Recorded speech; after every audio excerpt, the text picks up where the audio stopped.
warahmatullahi wabarakatuh. Perkenalkan, nama saya Nia Safira. Saya dari TBI 3 dan saya dari kelompok 4. Saya akan mempresentasikan makalah filsafat pendidikan saya mengenai bab hakikat pendidik. Apa itu hakikat pendidik? Hakikat pendidik adalah seseorang yang mengajarkan kita, baik itu hanya satu huruf saja, dan maka itu sudah disebut seorang pendidik. Guru juga dikatakan seorang pendidik, karena mengajarkan muridnya tentang pelajaran di sekolah, sehingga membuat murid tersebut paham akan pelajaran ilmu pengetahuan alam, ilmu pengetahuan sosial, matematika, dan pelajaran yang lain. Guru juga bukan hanya mengajarkan tentang teori atau materi saja, akan tetapi juga mengajarkan dunia musik, olahraga, budaya di Indonesia, dan lain-lainnya. Dan hal ini biasanya disebut sebagai pelajaran dalam bidang ekstrakurikuler. Tujuan ekstrakurikuler adalah agar murid bisa mengembangkan bakat minatnya. Bukan hanya materi, juga ekstrakurikuler yang dipelajari di sekolah. Ada satu lagi yang diajarkan oleh seorang guru adalah dalam bidang pendidikan agama Islam. Maka sering ada kegiatan yang meningkatkan murid dalam bidang agamanya. Contohnya, guru mengadakan adanya pelaksanaan sholat duha, sholat duhur bagi yang berada di sekolah, yang masih berada di sekolah. Itu juga pelajaran dalam ilmu Islam, dalam agama Islam, yang bisa meningkatkan muridnya dalam hal spiritual, dalam hal akhlak, mendidik muridnya dalam hal akhlak. Guru juga harus menanggung tanggung jawab yang besar untuk mendidik murid-muridnya. Dia juga harus mengantarkan murid-muridnya ke jalan yang benar sampai murid tersebut sukses, sehingga murid bisa mengembangkan profesinya dan bisa menjadi orang yang bermanfaat bagi nusa dan bangsa. Guru juga sering disebut ibu kedua setelah orang tua. Guru ialah pendidik yang profesional mendidik, mengajar, dan mengantarkan peserta didiknya dari sekolah usia dini sampai ke jenjang pendidikan menengah, atau bahkan sampai pendidikan kelas atas seperti institut. Lalu apa bedanya seorang guru dengan seorang profesor? Guru adalah pendidik yang profesional, mendidik, mengajar, dan mengantarkan peserta didiknya dari sekolah usia dini sampai ke jenjang pendidikan menengah. Sedangkan profesor dan ilmuwan yang membuat peserta didik menjadi berkembang, membuat teknologi yang modern, juga sebagai pengabdi pada masyarakat. Guru yang tertinggi jabatannya dalam bidang pendidikan tinggi disebut profesor. Akan tetapi, masih ada saja orang tua yang sangat sering tidak puas terhadap pendidik, terhadap bidang pendidikan. Padahal mereka juga seorang pendidik. Orang tua juga dikatakan seorang pendidik. Bahkan orang tua adalah peranan penting dalam hal mendidik. Mengapa demikian? Karena anak atau murid tersebut dilahirkan. Yang melahirkan adalah kedua orang tua itu. Maka merekalah yang paham apa potensi anaknya sendiri. Juga orang tua yang merawat anaknya dari kecil sampai sudah dewasa. Tuhan menitipkan anak kepada orang tua agar orang tuanya mendidiknya agar menjadi orang yang lebih baik, orang yang bermanfaat bagi nusa dan bangsa. Maka orang tua juga disebut pendidik. Ada pendapat yang mengatakan hakikat pendidik bukan hanya seseorang guru yang mengajarkan di sekolah, akan tetapi seseorang yang memberikan ilmunya di dalam sekolahan maupun di luar sekolah. Oleh karena itu, pendidik banyak jenisnya, diantaranya orang tua yang telah disebutkan tadi, masyarakat yang memberikan arahan, ilmu kepada warga, penceramah yang diundang ke pengajian, dan dalam aspek Islam yang telah disebut di atas, Allah SWT dan para rasulnya juga termasuk pendidik. Definisi pendidik dalam Islam adalah seseorang yang mendidik akhlak dan meluruskan jalan pikirannya agar di kemudian hari peserta didik dapat menjadi seseorang yang berakhlak mulia dan dapat membanggakan kedua orang tuanya. Jika dari kecil murid tersebut atau anak tersebut tidak dididik dalam berbicara menggunakan tutur kata yang baik dan bersikap lemah lembut pada orang dewasa atau tua, juga bersikap penyayang terhadap anak-anak kecil, hal ini diajarkan oleh Rasulullah SAW, juga seseorang yang bisa menjadi motivasi bagi para peserta didiknya, memberikan peserta didiknya hal yang akan mereka alami, seperti halnya sikap seorang pendidik yang bijaksana, maka peserta didiknya akan menjadi bijaksana. Sikap seorang pendidik yang penyayang, maka seorang peserta didiknya akan seperti itu. Juga seorang pendidik adalah seseorang yang bisa menjadi motivasi yang baik, motivator yang baik bagi peserta didiknya. Kalau peserta didiknya mengalami hal yang buruk dalam hidupnya atau mengalami masalah yang sampai membuat nilai sekolahnya itu menjadi turun, maka pendidiklah yang harus turun tangan dalam hal tersebut. Pendidik yang harus bercakap buka atau berbicara empat mata dengan peserta didiknya dan menanyakan apa yang terjadi, apa yang menjadi masalah sehingga membuat nilainya turun. Menanyakan dengan baik apakah yang terjadi dalam rumahnya atau apakah yang terjadi dalam pergaulan sesama murid. Pendidik juga harus mencari solusi yang baik bagi peserta didiknya. Setelah mendapat solusi yang baik, maka jelaskan dengan pelan-pelan kepada peserta didiknya. Jelaskan sekiranya peserta didiknya tidak beranggapan yang aneh-aneh seperti itu. Juga dengan cara seperti kata-kata menyemangati peserta didiknya kembali agar peserta didiknya mampu menggapai cita-citanya dengan baik.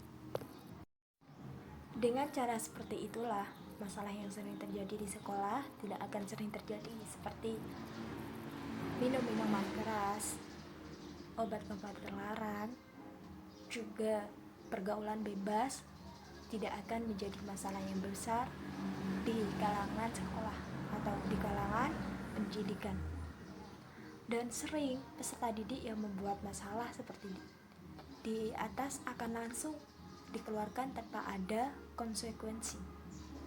Imam Ghazali juga menuliskan tentang seorang pendidik yang mempunyai ilmu, kemudian pendidik tersebut menyalurkan ilmunya, maka pendidik tersebut termasuk orang besar di golongan langit ini. Pendidik tersebut seperti matahari yang menyinari orang lain, juga menyinari dirinya sendiri. Seperti halnya penjual minyak kasturi yang akan membuat pembeli yang datang menjadi harum juga, menjadi harum. Tokonya harum, orang yang datang menjadi harum. Seperti itu. Seseorang yang sudah memiliki menjadi pendidik atau bekerja di bidang pendidik, maka sesungguhnya orang tersebut telah memiliki pekerjaan yang mulia, memiliki pekerjaan yang berwibawa, dan sepatutnya seorang pendidik itu juga dihormati karya ilmunya, dihormati karena profesinya. pendidik harus mengajarkan ilmu yang telah ia dapat atau ilmu yang telah ia dapat di dalam buku, baik dalam televisi, baik dalam aplikasi lainnya. Pendidik harus menyalurkan semua ilmunya. Sebelum mengajar, pendidik seharusnya belajar terlebih dahulu apa yang akan diajarkan kepada peserta didiknya. Dalam proses pembelajaran yang sedang dilaksanakan di kelas harus dimulai dan diakhiri dengan pembacaan basmalah. Di awal pembelajaran bacaannya basmalah dan di akhir pembelajaran bacalah alhamdulillah. Dan maka akan diperoleh ilmu yang bermanfaat dan pastinya akan membuat peserta didiknya menjadi orang yang bermanfaat bagi nusa dan bangsanya. Tadi sudah dijelaskan apa itu hakikat pendidik. Sekarang tugas dan peran pendidik. Tugas seorang pendidik adalah menyalurkan ilmu-ilmunya kepada seorang peserta didik, baik ilmu formal atau ilmu non-formal. Apapun itu, jika sudah termasuk ilmu baik motivasi, ada hanya mendengar hal yang baik untuk pembelajaran sang peserta didik. Maka salurkan ilmu tersebut agar ilmunya terus mengalir walaupun pendidik telah tiada atau meninggal. Ada pahala yang tidak akan terputus, yaitu amal jariyah, anak yang soleh, dan ilmu yang bermanfaat. Ilmu yang bermanfaat itu berarti ilmu yang diketahui oleh seorang peserta didik, oleh seorang pendidik, kemudian disalurkan kepada peserta didiknya. Pendidik juga bertugas sebagai pengelola pembelajar yang bertanggung jawab dalam pengarahan belajar peserta didik dan perencanaan masa depan masyarakat. Dengan adanya tanggung jawab ini, pendidik memiliki 3 fungsi, yaitu adanya pelaksanaan, pembelajaran, mendidik peserta didik sampai mencapai tujuan pendidikan, dan yang terakhir adalah memimpin selama proses pembelajaran itu terjadi.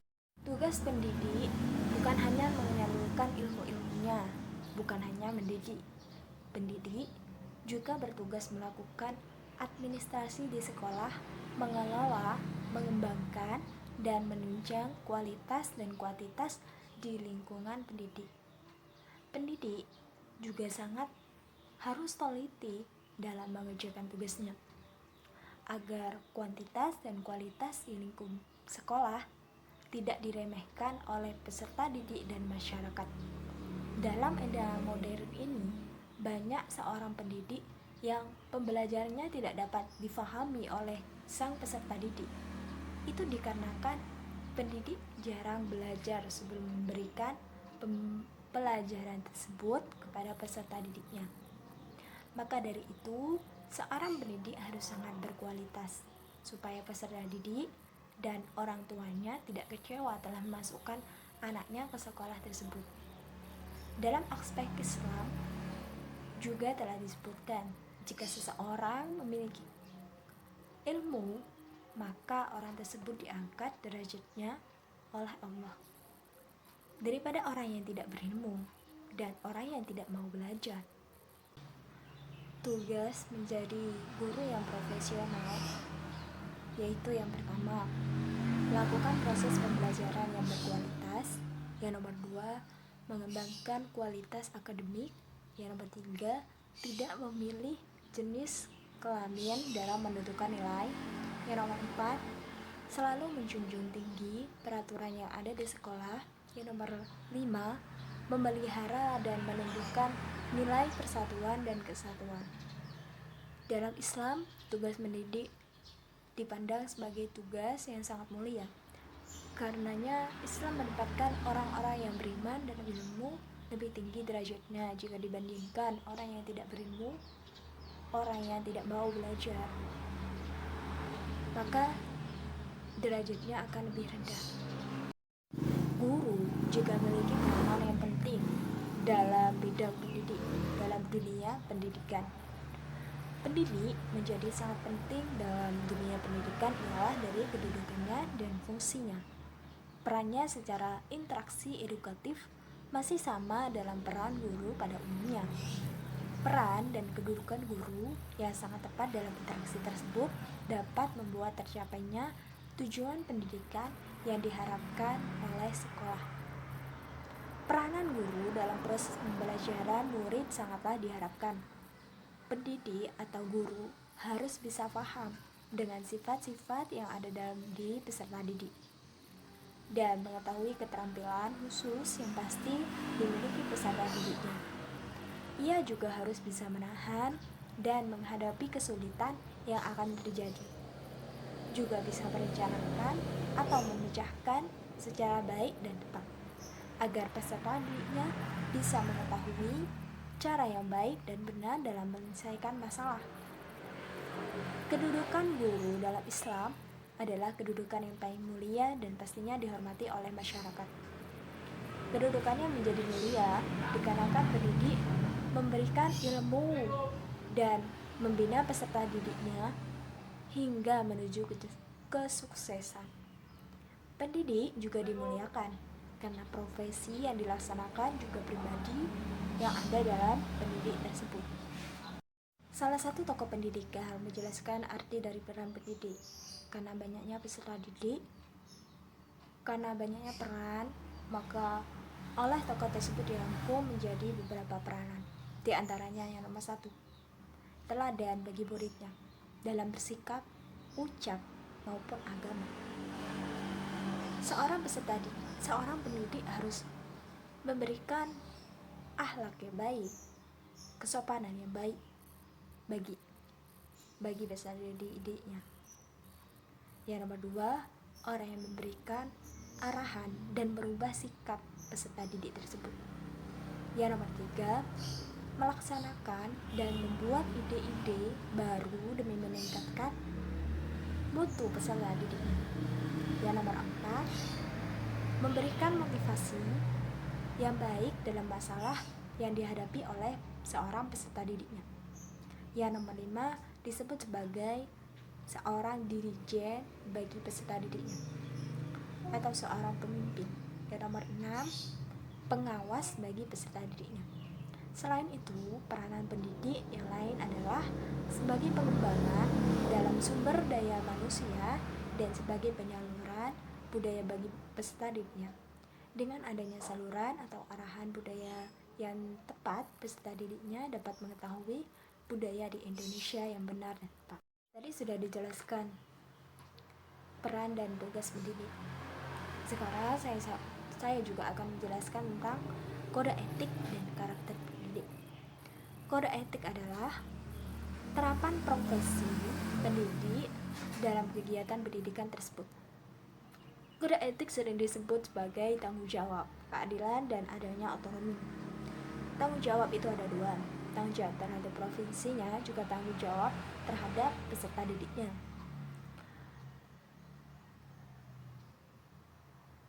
Tanggung jawab terhadap profesi juga tanggung jawab pada dampak yang baik dan buruk dalam kehidupan masyarakat. Pelayanan yang diberikan oleh guru haruslah sangat sesuai kaidah dan diajarkan dengan sebaik-baiknya untuk memenuhi hak dan kewajibannya sebagai seorang pendidik. Mendidik peserta didiknya dengan baik itu termasuk kewajiban bagi seorang pendidik. Sedangkan hak dari pendidik ialah mendapat balasan budi dari peserta didiknya yang sudah mendapatkan pelayanan yang pantas dari pendidikannya. Bukan balasan budi berupa uang dan materi lainnya, akan tetapi hanya cukup mendoakan sang pendidik agar selalu memberikan ilmunya pada orang lain, juga agar terpenuhi urusan dunia maupun urusan akhiratnya. Hanya doa yang mereka minta dan sikap yang sopan santun saat berbicara dengan seorang pendidik. Itulah presentasi saya mengenai filsafat pendidikan dalam bab hakikat pendidik. Terima kasih sudah melihat video ini atau mendengarkan presentasi saya. Jika ada kekurangan dalam membicarakan atau mempresentasikan filsafat pendidik dalam bab pendidikan ini, saya mohon maaf. Sekian dan terima kasih. Assalamualaikum warahmatullahi wabarakatuh.